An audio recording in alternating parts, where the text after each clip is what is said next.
Hello students, good morning to all of you. कैसे हैं आप?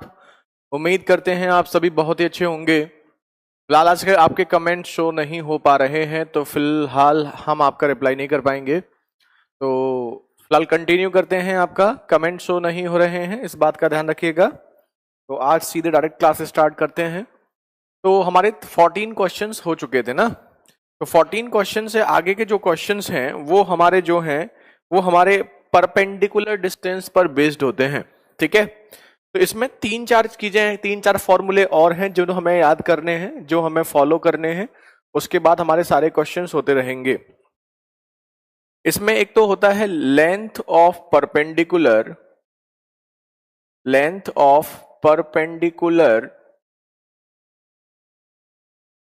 ठीक है, from a point two line, from a point two line. Hindi में बोलेंगे एक बिंदु से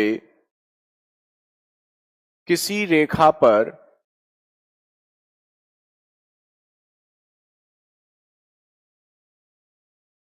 डाले गए लंब की लंबाई। इसका मतलब क्या होता है?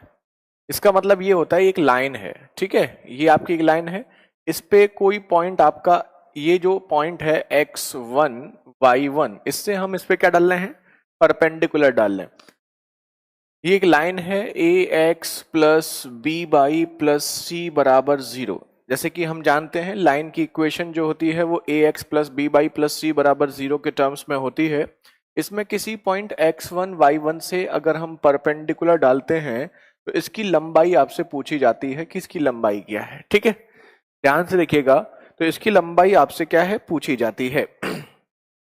अगर हम इसकी लंबाई को p मान लेते हैं तो ये p इज इक्वल टू होता है a x1 plus B by 1 plus C upon under root A square plus B square. ठीक है, ध्यान दीजिएगा, यहां पर a क्या होगा? a ये है, x1 ये है, b ये है, y1 ये है, c ये है, upon under root A square plus B square. क्योंकि लंबाई या डिस्टेंस जो होती है वो हमेशा पॉजिटिव होती है, तो अगर इसका मान पॉजिटिव होगा या नेगेटिव आएगा, आंसर आपका ऑलवेज क्या होगा? पॉजिटिव। मतलब हमेशा प्लस में ही लेना है, चाहे ये प्लस में आए चाहे ये आपका माइनस में आए, आपको हमेशा इसको किस में लेना है? प्लस में लेना है। ठीक है, अब इसमें दूसरा कंडीशन इसमें जो बन जाती है वो ये बन जाती है कि यही लेंथ जो है फ्रॉम ओरिजिन होता, एक मिनट,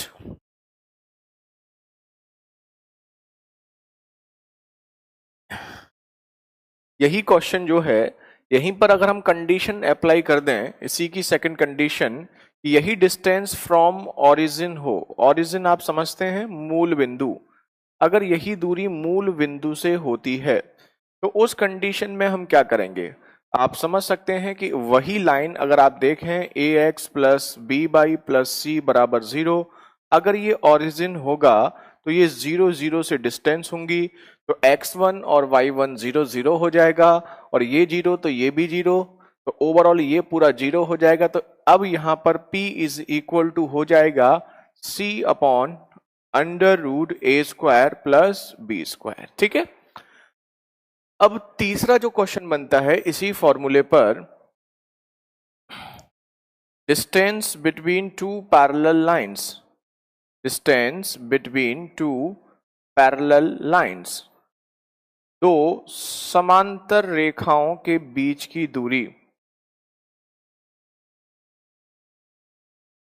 दो समांतर रेखाओं के बीच की दूरी।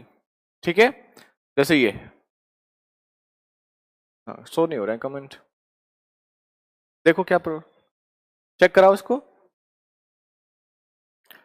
जैसे ये है, अब आप देखेंगे ये आपका कोऑर्डिनेट्स हैं, दो पैरेलल लाइन ऐसे मान लेते हैं, सपोज करो, है ना, ये दो पैरेलल लाइंस हैं। तो हम एक चीज जानते हैं कि ओरिजिन, ये क्या है आपका ओरिजिन, ओरिजिन से यहां जो हम परपेंडिकुलर डालेंगे और इसी को हम आगे कर देंगे। अगर लाइन पैरेलल है, ये दोनों लाइन क्या है आपकी? पैरेलल। तो पैरेलल लाइन है तो ये जो पॉइंट है ये दोनों लाइन के बीच की क्या है? डिस्टेंस। और आप समझ सकते हैं इसको निकालने के लिए पूरे से इसको माइनस कर दिया जाए, और ये पूरी लेंथ निकालना अभी हमने यहाँ पूछा ही सीखा ही है कि ओरिजिन से किसी लाइन पे परपेंडिकुलर डालना। तो ये क्या होता है, P is equal to C upon under root A square plus B square. ठीक है, P is equal to under root A square plus B square. अब आप इसमें इक्वेशन जो इनकी होती है, एक लाइन की इक्वेशन होगी A X one plus B by one plus C बराबर 0, दूसरे की A X two plus B by two plus C one C two बराबर 0। ये आपकी, एक मिनट, दिख नहीं रहा है आपको ना, थोड़ा ये फॉर्मूले बेस्ड है तो इसमें आपको थोड़ा सा फॉर्मूला पता होना चाहिए। A X one plus B by one plus C one बराबर 0, A X two plus B by two plus C two बराबर 0। अभी दिख रहा है? हाँ ठीक है, ठीक है। तो अगर यहाँ पर इनके पैरेलल लाइन की डिस्टेंस निकालनी है तो अब आप समझ जाएंगे, यहाँ डिस्टेंस जो d होगी, ये d की जो वैल्यू होगी वो क्या होगी, एक को c1 एक को c2, c1 minus c2 upon under root A square plus B square. ठीक है, ये आपका हो गया। और बस हमें एक फॉर्मूला और करना है जिसमें दो लाइंस के बीच के एंगल्स की बात आती है। जब एंगल की बात आएगी तो उस कंडीशन में हम क्या करेंगे, चाहो तो आप लिखना चाहें तो एक मिनट लिख सकते हैं, एक फॉर्मूला आपका और है उसे और हमें यूज में लेना है। नोट कर लीजिए, जिसको नोट करना है, एक मिनट दे देते हैं आपको, फिर सीधे क्वेश्चंस करने हैं, कुछ ज्यादा इसमें कुछ है नहीं, सीधे फॉर्मूले बेस्ड ही होता है ये।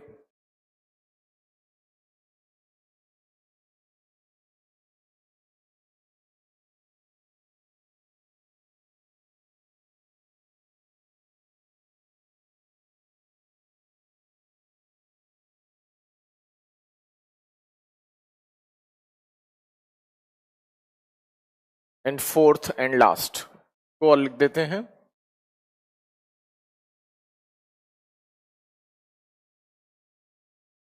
एंगल बिटवीन टू लाइंस,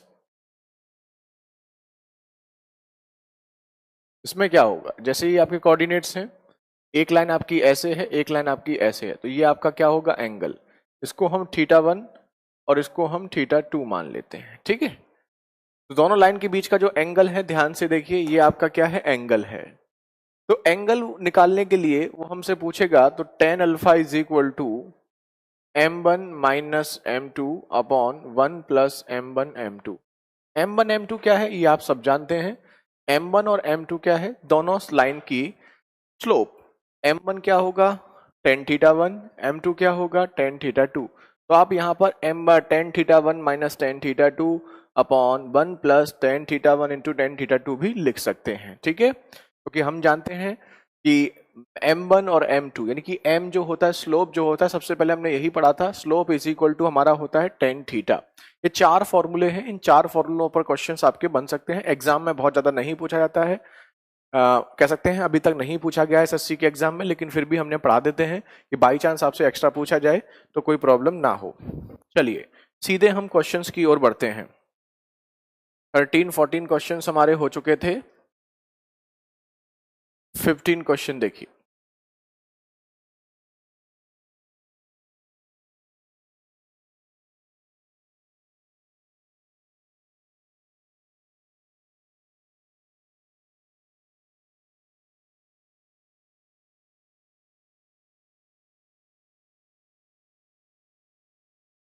देखिए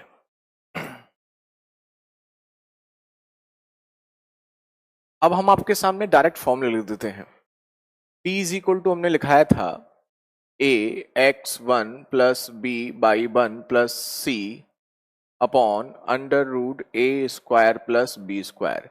अगर यही ओरिजिन से था तो P is equal to C upon under root A square plus B square. और अगर यहीं पर डिस्टेंस की बात की जाती है पैरेलल लाइन के बीच, तो c1 minus C two upon under root A square plus B square. चौथा, अगर आपसे एंगल पूछा जाता है तो tan alpha is equal to m1 minus m2 upon 1 plus m1 m2। ये आपके चार फॉर्मूले हैं। ठीक है, अब आपके सामने लिखे हुए हैं, अब हम इसका एप्लीकेशन आपको बताते हैं। यहाँ 32 नहीं होगा, 3,2 होगा, 0.32 होगा, कॉमा लगाना भूल गया है। चलो क्वेश्चन नंबर 15 देखो। क्वेश्चन नंबर 15 हमसे क्या कह रहा है? Find the perpendicular distance from a point 32 to the line 4x plus 3y plus 7 बराबर 0। हमें एक लाइन दी है 4x प्लस 3y प्लस 7 बराबर 0। इसमें पूछा है डिस्टेंस एक पॉइंट से। Find the perpendicular distance. Perpendicular distance पूछी है किस पॉइंट से? 3,2। 32 नहीं है, 3,2। तो हम बोल सकते हैं 3,2 जो है वो किसकी वैल्यू है? x1 और y1।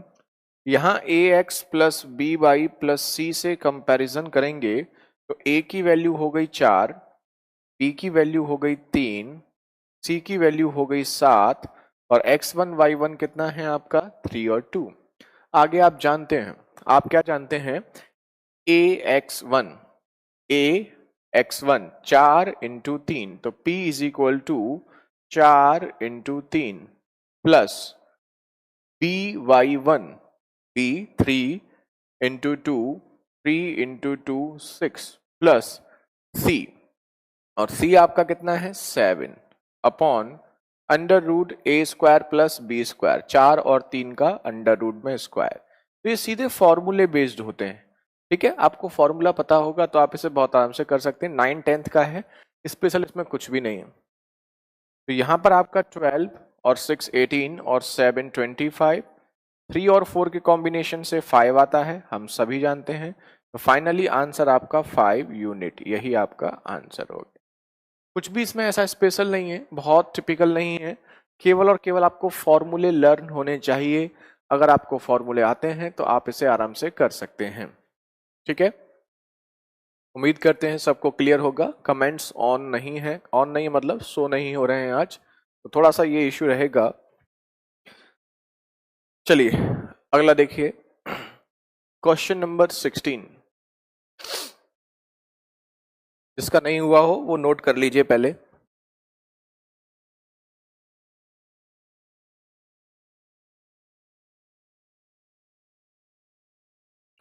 क्वेश्चन नंबर 16 हमसे क्या कह रहा है? देखो बहुत आराम से, बिल्कुल सेम क्वेश्चन।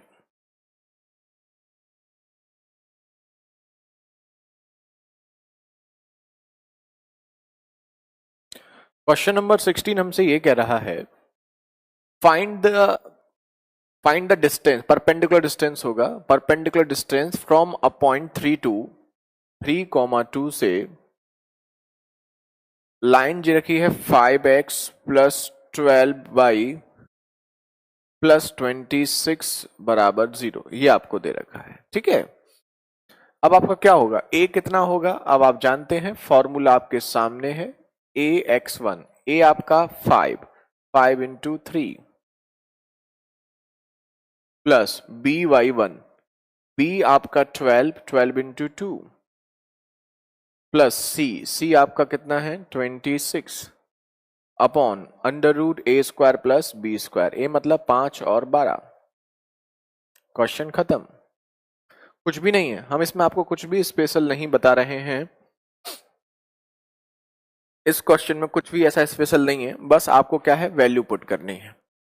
अब आप समझ जाएंगे 15 24 39 और 26 65, और ये आपका 5 और 12 से 13, डिस्टेंस क्या हो जाएगी? 5 यूनिट, यही आपका आंसर। खत्म, कुछ भी नहीं है, बहुत इजी है। बहुत इजीली आप इसे कर सकते हैं, बस कंडीशन अप्लाई, फॉर्मूले आपको पता होने चाहिए। एग्जाम पॉइंट ऑफ व्यू से ये बहुत ज्यादा इंपॉर्टेंट नहीं है।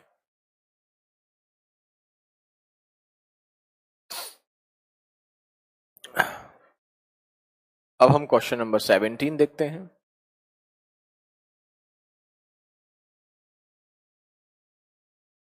क्वेश्चन नंबर 17 में at what distance from origin, at what distance origin is located from the line PQ having equation 8x plus 6y plus 15 बराबर 0। अब आपको यहां पर दे दिया है 8x plus 6y plus 15 बराबर 0, ये आपको इक्वेशन दे रखी है, और डिस्टेंस पूछिए कहां से? ओरिजिन से। ओरिजिन मतलब 0 0, तो ये आपका 0 0 हो गया। तो सीधे P is equal to C upon C मतलब 15 अपॉन 8 का स्क्वायर और 6 का स्क्वायर। अगर ये नेगेटिव भी आता है तब भी आप इसे हमेशा पॉजिटिव लेंगे फाइनली। क्यों? क्योंकि आपकी जो वैल्यू है वो हमेशा डिस्टेंस हमेशा पॉजिटिव होती है। तो 15, 8 और 6 के कॉम्बिनेशन से 10, 3/2 यूनिट, यही आपका आंसर। ठीक है, जैसे हम 4-5 क्वेश्चंस कर लेते हैं ना हर पैटर्न पर, तो हमें फॉर्मूले लर्न भी हो जाते हैं। ये वैसे लर्न करने की जरूरत नहीं है, आप 2-3 क्वेश्चंस हर पैटर्न पे कर लीजिए, आपको फॉर्मूले वैसे भी लर्न हो जाते हैं। जिन स्टूडेंट्स को नोट करना है वो नोट कर लीजिए। फिर इसी पैटर्न पर अगला क्वेश्चन। शीट तो अपलोड होगी शायद आपकी, चेक करते हैं। अगला क्वेश्चन करिए आप।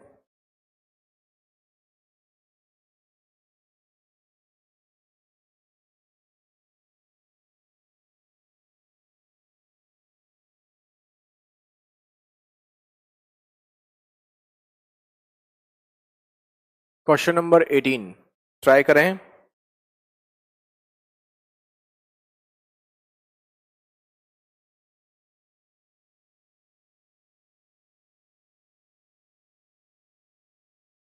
अभी अपलोड नहीं हुई है।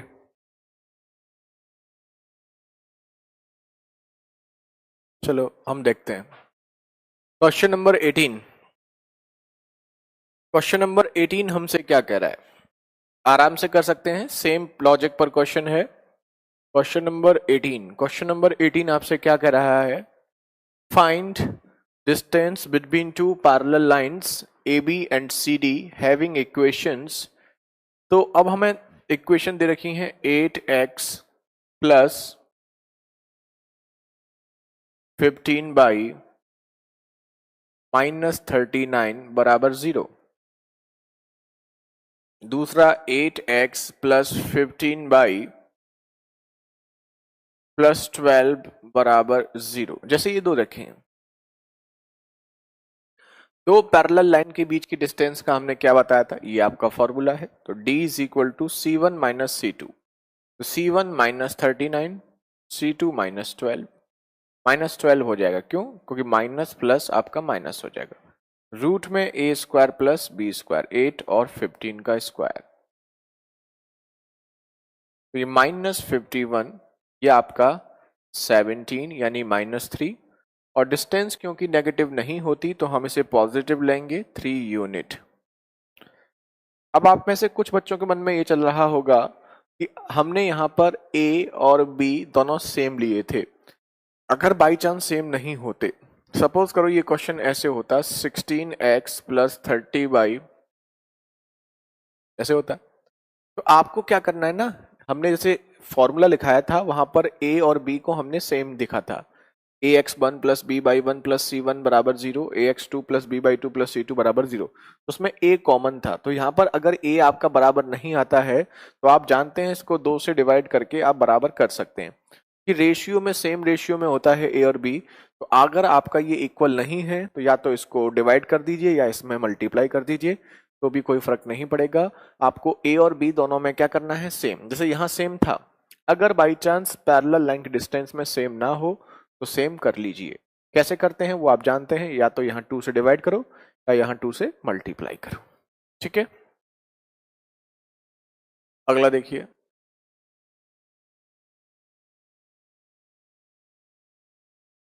Question number 19।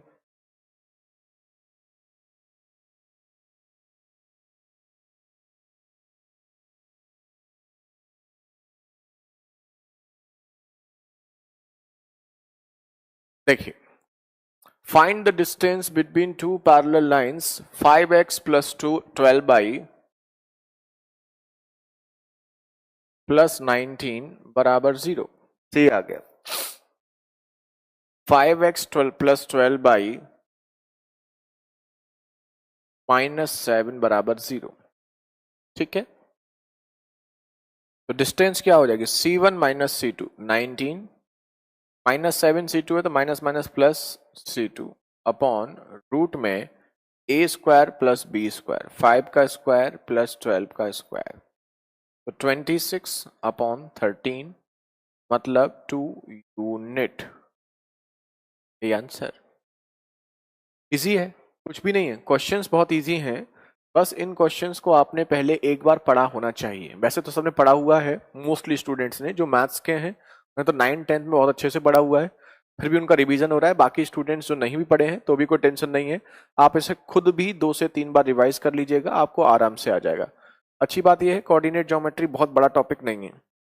रिफ्लेक्शन आप पढ़ चुके हैं, दूसरा तीसरा पैटर्न आपको पढ़ना, दूसरा ही थोड़ा समझने वाला है, तीसरा वाला तो और भी इजी है। Question number 20।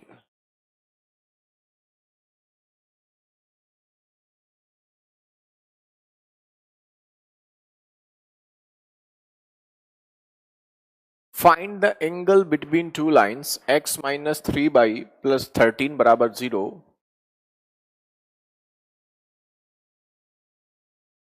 और 4x बराबर 2x माइनस 4y बराबर 2x माइनस 7। जैसे ये है तो आप इसको उधर ले जाओ, तो 2x माइनस 4y माइनस 7 बराबर 0, 2x माइनस 4y माइनस 7 बराबर 0 लिख सकते हैं, कोई प्रॉब्लम नहीं है, एक ही बात है। आगे की बात आप जानते हैं कि अगर आपको एंगल निकालना है तो tan अल्फा बराबर m1 माइनस m2, तो आपको पहले m1 निकालना पड़ेगा। हमने बताया था अगर इक्वेशन दी जाए तो माइनस a अपॉन बी, ये क्या होता है m का फॉर्मूला, m1 क्या होगा माइनस a अपॉन बी, तो a क्या है 1, तो माइनस 1 हो जाएगा, क्यों, क्योंकि a माइनस का होता है, ठीक है, अपॉन b, b क्या है -3, तो m1 आपका हो गया 1/3। ऐसे ही m2 अगर हम बात करें तो m2 क्या होगा -a मतलब -2 अपॉन b, b आपका -4 है, तो इसकी वैल्यू हो गई 1/2। अब आपको कुछ नहीं करना है, आपको बस फॉर्मूले में वैल्यू पुट कर देनी है, आपका आंसर आ जाएगा। आपको दो चीजें चाहिए, एक तो m1 माइनस m2 चाहिए और एक m1 प्लस m2 चाहिए, ठीक है।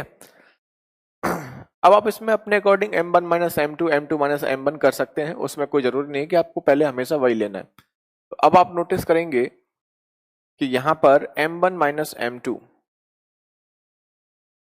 आप इंटरचेंज कर सकते हैं 1/2 माइनस 1/3, तो आप नोटिस करेंगे एलसीएम 6 आएगा और यहाँ 3 माइनस 2 1/6 आएगा। दूसरा हमें चाहिए m1 into m2, m1 into m2 1/2 into 1/3 मतलब 1/6 आएगा, ठीक है। अब बस यहाँ वैल्यू पुट कर दीजिए, 1 प्लस m1 m2 1 प्लस 1/6 मतलब 7/6, ठीक है। तो फाइनली आपका जो आंसर आ जाएगा tan alpha is equal to m1 minus m2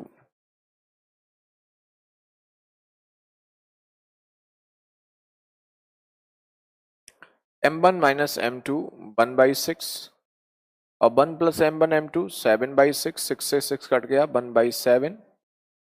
option गलत है शायद, इसके कैलकुलेशन तो गलत नहीं कर दी हमने, एक बार चेक कर लेते हैं, ऐसा लग तो नहीं रहा। x minus 3y 2x minus 4y, ठीक है, a upon b 1/3 2/4 1/2 m1 minus m2 1/2 minus 1/3, ठीक है 1/6।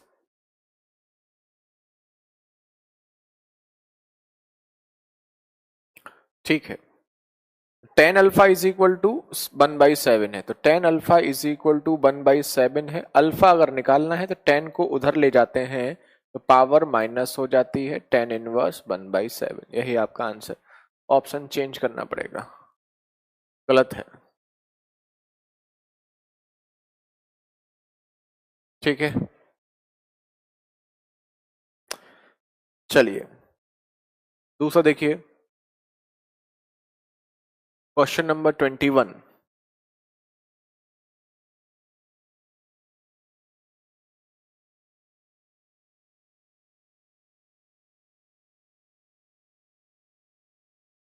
क्वेश्चन नंबर 21 हमसे क्या कह रहा है, ये हमसे कह रहा है दो लाइन दी गई हैं हमें, 4x बराबर 3y प्लस 1। देखो ध्यान दीजिए 4x बराबर 3y प्लस 1 है, सॉरी 4y बराबर 3x प्लस 1, 4y को उधर ही ले जाओ तो 3x माइनस 4y प्लस 1 बराबर 0 लिख सकते हैं। ऐसे ही दूसरी है 5x plus Y is equal to 1, तो 5x प्लस वाई माइनस 1 बराबर 0 लिख सकते हैं। अब हम जानते हैं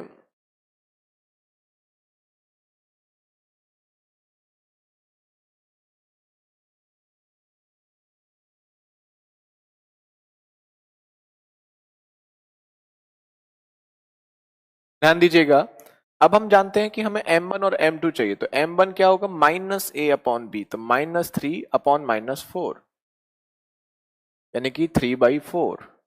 m2 क्या होगा माइनस a अपॉन बी मतलब माइनस 5 अपॉन 1 माइनस 5। अब हमें दो चीजें निकालनी, एक तो m1 माइनस m2, एक m1 प्लस m2। तो m1 माइनस m2 की अगर हम बात करेंगे तो m1 है 3/4 माइनस m2 प्लस हो जाएगा 5, तो 23/4 ये हो गया। ठीक है, दूसरा आपका है m1 plus m2, m1 m2, 1 plus m1 m2, 1 plus m1 m2 मतलब दोनों का मल्टीप्लाई करोगे तो माइनस 15/4 हो जाएगा। चलो लिख देते हैं 3/4 इंटू माइनस 5, 1 माइनस 15/4, तो आप समझ सकते हैं माइनस 11/4। ठीक है, तो अब आप देखेंगे कि अगर हम यहाँ पर वैल्यू पुट करते हैं तो 10 अल्फा इक्वल्स हो जाएगा m1 माइनस m2 23/4 23/4, और ये माइनस 11/4, 4 से 4 कट गया, हम बोल सकते हैं 10 alpha is equal to minus 23/11 ये आ गया। लेकिन हमें अल्फा निकालना है, तो 10 को उधर ले जाएंगे तो 10 की पावर उल्टी हो जाएगी -1, 10 इनवर्स 23 माइनस 23/11, यही आपका answer option D, option D is the right answer. Note कर लीजिए, जो स्टूडेंट्स मैथ बैकग्राउंड के हैं उनके लिए तो ये बहुत ज़्यादा इजी है, जो मैथ्स बैकग्राउंड के नहीं है थोड़ा सा उनको इनवर्स वगैरह जब लगाते हैं तो थोड़ा सा सपोज सोचना पड़ रहा होगा, कोई टेंशन ना लें, आराम से आप कर सकते हैं।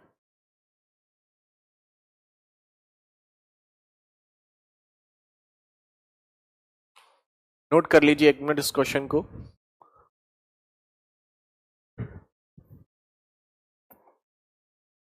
कमेंट शो नहीं होते हैं तो पता ही चलता क्या चल रहा है, समझ नहीं पाते हैं आपके मन में भी क्या चल रहा होगा।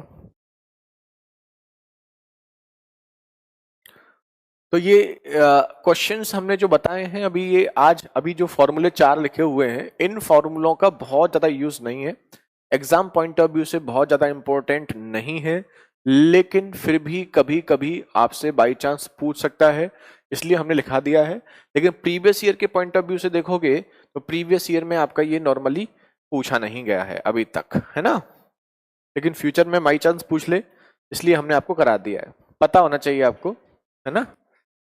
अगला देखिए,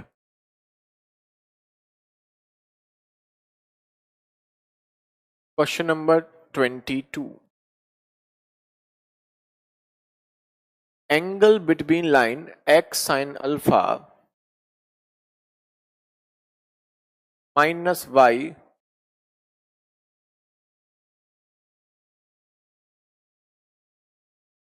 ये तो मिसिंग है, 1 मिनट की हम बताते हैं, थीटा है अल्फा है मिसिंग है, 1 मिनट।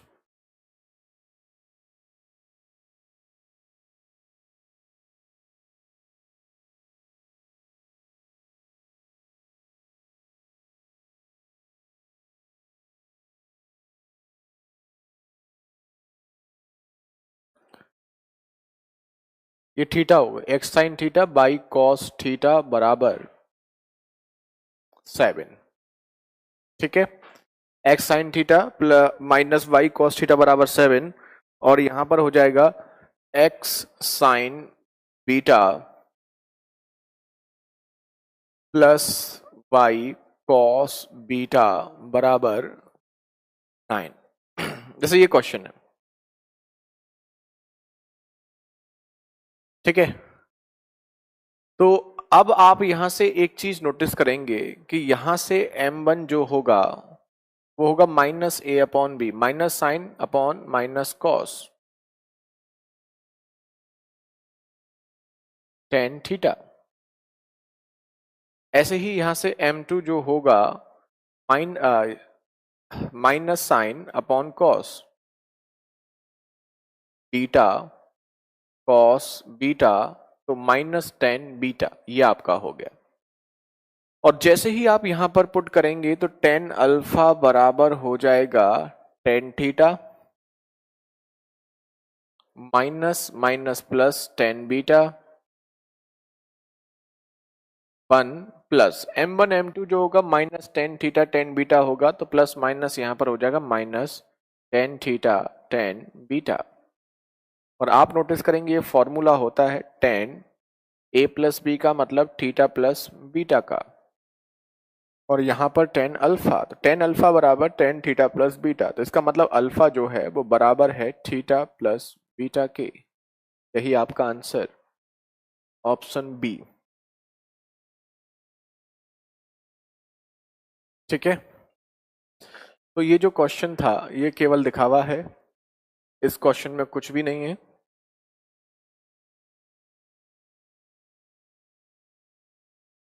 ठीक है, अगला देखिए, find the coordinates of a point. अब तो बहुत इजी हैं, जो हमने लास्ट क्लास में आपको फॉर्मूले लिखाए थे उसी फॉर्मूले पर बेस्ड क्वेश्चंस हैं, इजी हैं, अब आपको बिल्कुल भी प्रॉब्लम होने वाली नहीं है, कंपैरेटिवली काफी इजी हैं, बेसिक हैं। 23 question number 23, find the coordinate of a point which divides the line segment joining the points 6 3 and minus 4 5 in the ratio 3:2 internally। आपको याद होगा हमने आपको दो चीजें निकाली थी, एक इंटरनली का x is equal to M X two plus N X one upon M plus N, Y is equal to M Y two plus N Y one upon M plus N.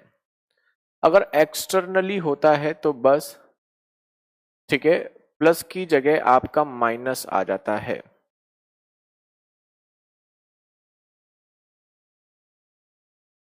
ठीक है, आप चाहें तो आप इस question को formula को follow कर सकते हैं और बता सकते हैं कि इसका आंसर क्या होना चाहिए। आपके सामने फॉर्मूला लिखा हुआ है और आप उसे फॉलो करके अपने आंसर्स दे सकते हैं।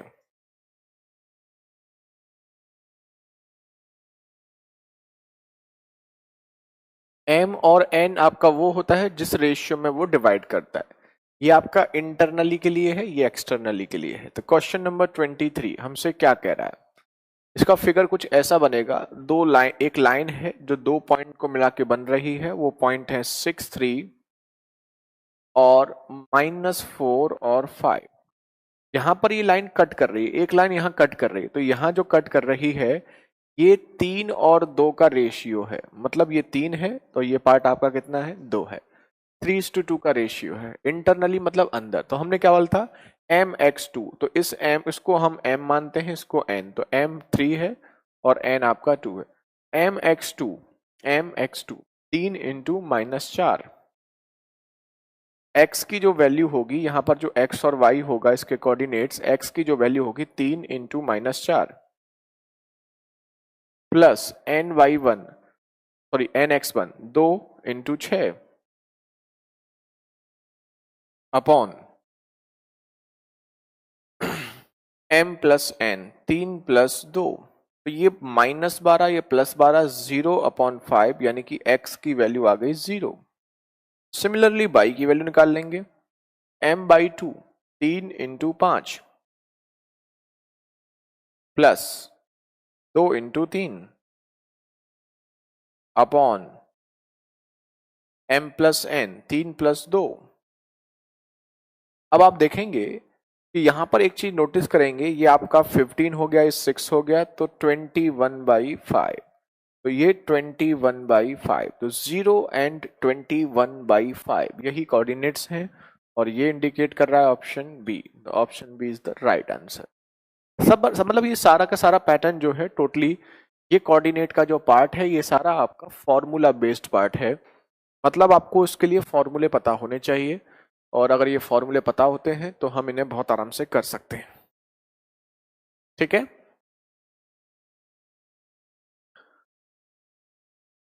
सेम है क्वेश्चन नंबर 24। जिन स्टूडेंट्स का नोट नहीं हुआ है वो नोट कर लें, बचे हुए स्टूडेंट इस क्वेश्चन को ट्राई करें। अगले को यहां एक्सटर्नली डिवाइड कर रहा है।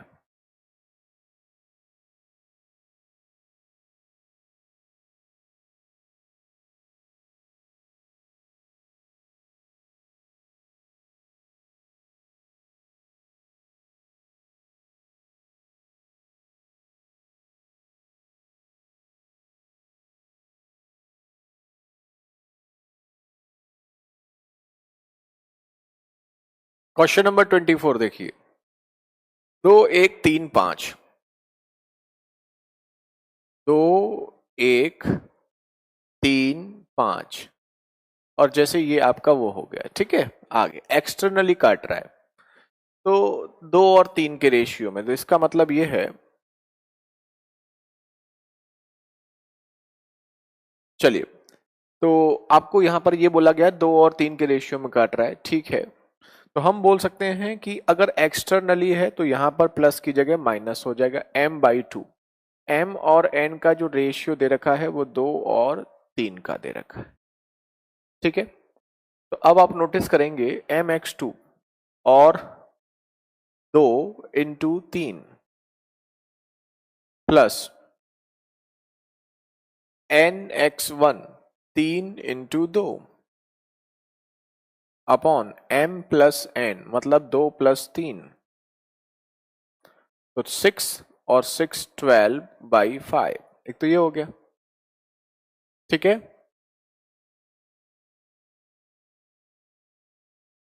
सॉरी सॉरी सॉरी, ये एक्सटर्नली है तो यहां पर माइनस होगा, 0/-1 मतलब 0 हो गया, ठीक है। दूसरा y = m/2। m/2 मतलब 2 × 5 माइनस n/1 3 × 1 अपॉन m-n। 10 - 3 7/-1 मतलब -7। तो हम बोल सकते हैं इसके कोऑर्डिनेट जो होंगे वो क्या होंगे, 0 और -7। 0 -7 मतलब ऑप्शन आपका B, option B is the right answer. ये क्वेश्चंस केवल और केवल आपके फॉर्मूले बेस्ड हैं, इनमें आपका स्पेशली ऐसा कुछ नहीं है जो डिफरेंट हो।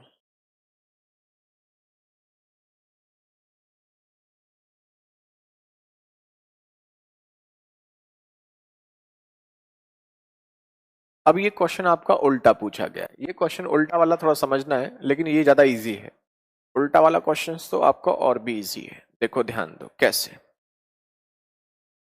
क्वेश्चन नंबर 25 ये हमारा क्या कह रहा है, देखो ध्यान दो। इसमें कहा है in what ratio does the point 0 0 divide line segment joining the point 2 -3 और -4 6। इसमें कहा है दो बिंदु हमें दे रखे हैं, 2 और -3, और दूसरा बिंदु हमें दे रखा है -4 और 6। कोई लाइन है जो इसे 0 0 पर काटती है, किस रेशियो में काटती है, मतलब इसका और इसका रेशियो क्या होगा, m और n का रेशियो क्या होगा, ये उसने हमसे कहा है। ये क्वेश्चन कंपैरेटिवली काफी इजी है, हम इसे लेंथी कर लेते हैं लेकिन काफी इजीली कर सकते हैं। हम जानते हैं यहां से हम x बराबर फॉर्मूला लगाएंगे, वही mx2 plus nx1 upon m+n। ऐसे क्वेश्चन में अगर यहाँ पर दोनों में से कोई जीरो हो तो पहले उसको प्रेफर करें, क्वेश्चन और भी इजी हो जाएगा। लेकिन अगर दोनों जीरो नहीं है, कोई एक जीरो है, तो जीरो वाले को फॉलो करें, और जीरो दोनों में से कोई भी ना हो तो फिर किसी को भी कर ले, कोई प्रॉब्लम नहीं है। तो अब आप देखेंगे x की वैल्यू यहाँ पर क्या है, 0 है। m x2 मतलब -4 प्लस n, n मतलब n ही है, x1 मतलब -3। ये हो गया, सॉरी x1 आपका -3 नहीं है, x1 आपका 2 है। x2 minus 4 x1 2 upon m plus n। आगे आप जानते हैं क्रॉस मल्टीप्लाई करेंगे ये 0 हो जाएगा, तो -4m प्लस 2n बराबर 0, 4m बराबर 2n, तो m और n बराबर 2/4, 2/4 मतलब 1/2, 1/2 मतलब 1:2। तो ये आपका फाइनली जो आंसर हो जाएगा वो हो जाएगा 1:2, क्योंकि हमें क्या निकालना था, m अपॉन n ही निकालना था। अब बस इसमें एक बात का ध्यान रखना, अगर ये पॉजिटिव आता है तो ये इंटरनली डिवाइड करेंगे, और अगर ये वैल्यू आपकी नेगेटिव आती, अगर ये वैल्यू आपकी मान लो -1/2 आती, तो अगर ये वैल्यू -1/2 आती तो हम बोल सकते थे ये इसको एक्सटर्नली डिवाइड करेगा। ध्यान रखिएगा, अगर ये फाइनल वैल्यू आपकी पॉजिटिव आती है तो इंटरनली डिवीजन होगा, और अगर ये फाइनल वैल्यू आपकी नेगेटिव आती है तो ये एक्सटर्नली डिवीजन होगा। अगला देखो,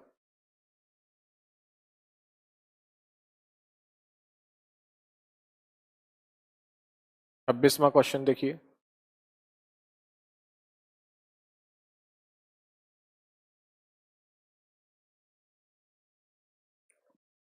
इन what ratio does the Y axis divide the line. Y axis बोला है, देखो एक चीज जानते हैं हम, अगर वो वाई एक्सिस पर हम कभी भी चलते हैं तो वाई एक्सिस पर, ऑन वाई एक्सिस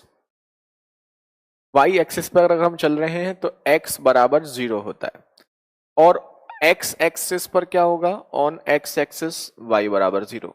ठीक है, वैसे हम सब जानते हैं x एक्सिस पर y 0 होता है, y एक्सिस पर x 0 होता है। क्यों? अगर हम x एक्सिस पे चल रहे हैं तो मतलब y में हमने कुछ भी चेंज नहीं किया है तो y 0 हो जाएगा। अगर हम y एक्सिस पर चल रहे हैं तो x में हमने कुछ भी चेंज नहीं किया है तो x 0 हो जाएगा। तो जैसे ही उसने ये बोला कि दो पॉइंट हैं -4 और 5, और दूसरा पॉइंट है 3 और -7, ठीक है, इन दोनों पॉइंट को मिलाने वाली जो रेखा है, इस रेखा को y एक्सिस मतलब यहां पर x की वैल्यू तो 0 होगी और y की वैल्यू कुछ हो सकती है, तो किस रेशियो में डिवाइड करेगा। तो हमने आपको एक बात बताई थी कि अगर कोई एक चीज आपको 0 दिख जाती है तो प्रेफर आप उसी को करें। तो फॉर्मूला हम यहाँ पर x वाला भी लगा सकते हैं और y वाला भी लगा सकते हैं, लेकिन x की वैल्यू 0 है तो यहाँ 0 होने से आप समझ सकते हैं कि अगर हम x की जगह 0 पुट करते हैं तो सीधे सीधे mx2 plus nx1 upon m plus n में ये आपका 0 हो जाता है। तो ये अगर आपका 0 हो जाएगा तो mx2, m हमें नहीं पता, x2 कितना है 3, प्लस nx1, n हमें नहीं पता, x1 कितना है -4 बराबर 0, और ऐसा करने से 3m माइनस 4n बराबर 0, 3m बराबर 4n, तो m upon n is equal to 4/3, यानी कि 4:3। क्योंकि आंसर आपका फिर जो आया है वो पॉजिटिव आया है, और अगर आंसर आपका पॉजिटिव है तो ये इंटरनली डिवाइड कर रही है। अगर ये आंसर आपका नेगेटिव आता, अगर ये आंसर आपका नेगेटिव आता तो हम बोल सकते थे कि ये एक्सटर्नली डिवाइड करेगी। इस बात का ध्यान रखिएगा। बस एक बात ध्यान रखिएगा, y एक्सिस पर x 0 होता है और x एक्सिस पर y 0 होता है, ठीक है, और इसमें ऐसा कुछ नहीं है जो आपको प्रॉब्लम करे।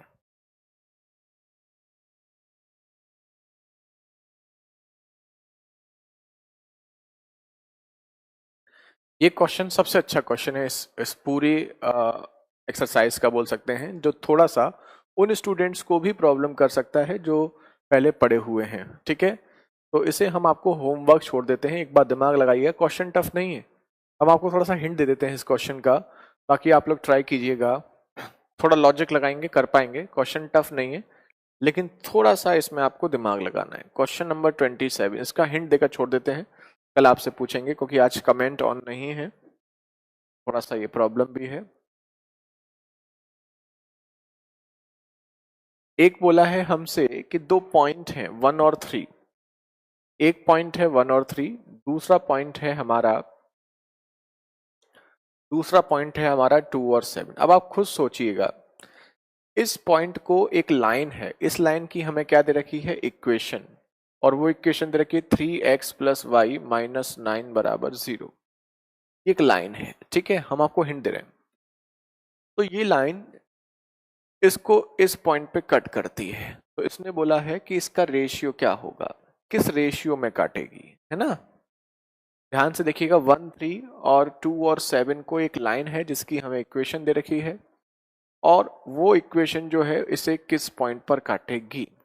अब आपको बस एक चीज हम हिंट देते हैं कि अगर आपको ये निकालना है तो आपको इस पॉइंट के कोऑर्डिनेट्स पता होने चाहिए। अगर इस पॉइंट के कोऑर्डिनेट पता चल जाएंगे तो आपका क्वेश्चन वही बन जाएगा जो क्वेश्चन हम कर रहे थे। और अब आपको दिमाग लगाना है और दिमाग लगा के ये करना है कि इस पॉइंट के कोऑर्डिनेट हम कैसे निकाल सकते हैं। बिल्कुल टफ नहीं है क्वेश्चन, लेकिन थोड़ा सा डिफरेंट है ना। आप करेंगे तो कर पाएंगे, कोशिश करिएगा, है ना। बाकी हम बताएंगे कल आपको।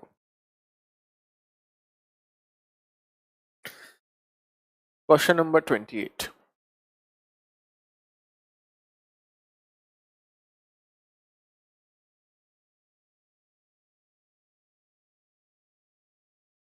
क्वेश्चन नंबर 28 हमसे क्या कह रहा है।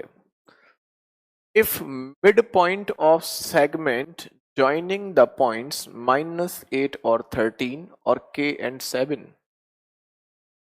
-8 और 13, k और 7, k और 7 का मिड पॉइंट है।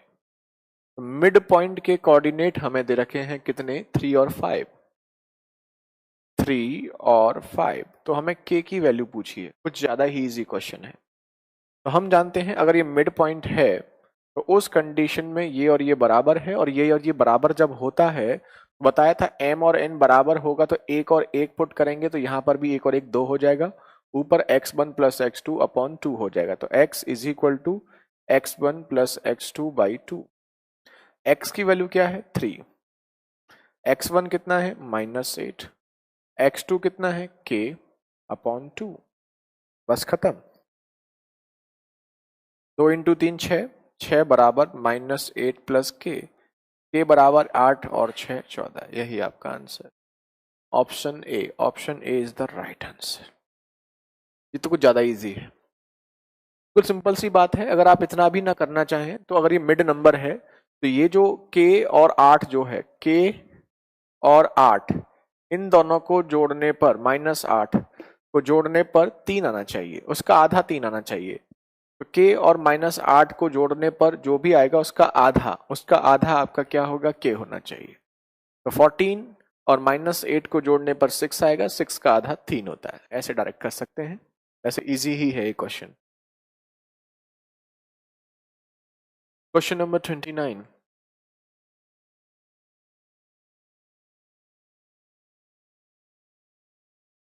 क्वेश्चन नंबर 29 हमसे क्या कह रहा है। क्वेश्चन नंबर 29 बोल रहा है x एक्सिस सेगमेंट -4 3 और 5 2 को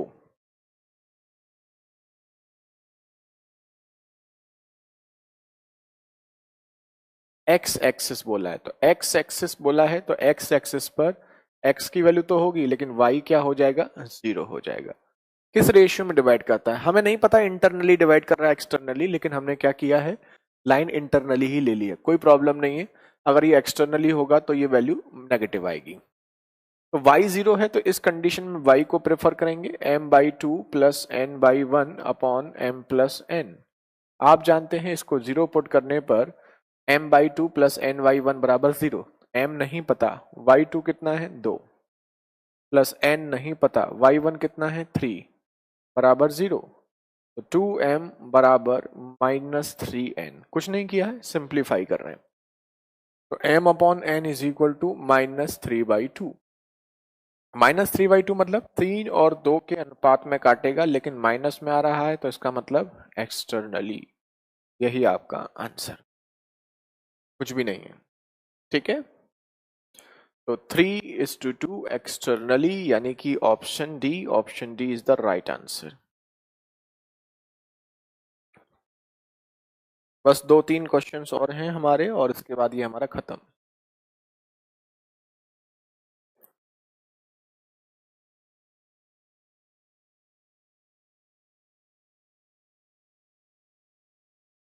आप नोटिस करेंगे इसमें हमने कुछ स्पेशल नहीं कराया है, इसमें सारा फॉर्मूला बेस्ड है, यानी कि आपको फॉर्मूले पता होना चाहिए। फॉर्मूला पता होगा तो आप इसे आराम से कर सकते हैं। एक लाइन के समीकरण का पता लगाएं। Find the equation of a line which cut intercept of 5 unit on X axis और -6 unit on Y axis. Figure कुछ ऐसा बनेगा, एक्स एक्सिस पर 5 यूनिट मतलब एक्स एक्सिस पर +5 है, वाई पर नेगेटिव है तो नेगेटिव मतलब नीचे। लाइन आपकी कुछ ऐसे जा रही होगी, x पर 5, y पर -6, ये उसने बोला है। और इंटरसेप्ट फॉर्म हमने बताया था, इंटरसेप्ट फॉर्म होता है x/a प्लस y/b बराबर 1। x की वैल्यू a होती है, y की वैल्यू b होती है, बस पुट कर देना है, आंसर खत्म। x a की जगह 5, b की जगह -6, -6 पुट करेंगे तो बीच में माइनस हो जाएगा, सिंप्लीफाई कर सकते हैं। 6x -5y is equal to 30, तो 6x -5y -30 बराबर 0। कौन सा? Option B. Option B is the right answer. 6x -5y -30 बराबर 0, यही आपका आंसर। सारा नाइन्थ और 10th का कोऑर्डिनेट है, मतलब हमने एक तरीके से 9th और 10th का जो कोऑर्डिनेट था उसको रिवाइज किया है। थिंक लास्ट क्वेश्चन है और ये आपका आज की क्लास का लास्ट क्वेश्चन, क्वेश्चन नंबर 31।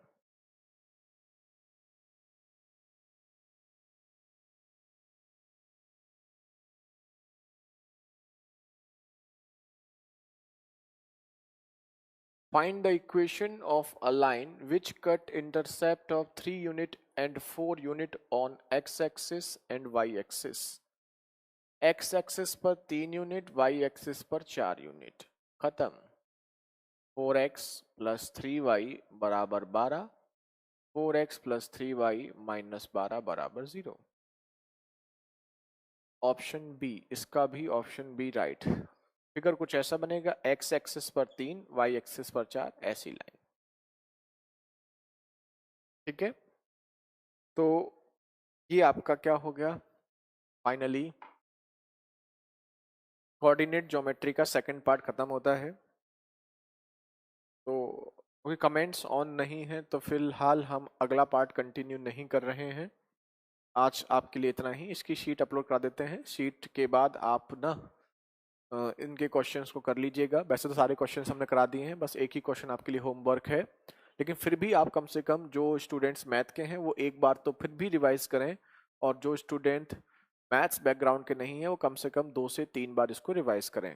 छोटा सा पार्ट है कोऑर्डिनेट का, बहुत क्वेश्चन नहीं है, पूरे को कोऑर्डिनेट देखा जाए तो 100 क्वेश्चन भी नहीं है। तो अभी हमने 31 किए, उस दिन भी 20 के अराउंड किए थे, 50 क्वेश्चन अराउंड हो चुके हैं, और इतने ही क्वेश्चन अभी आपके लगभग बचे हुए हैं।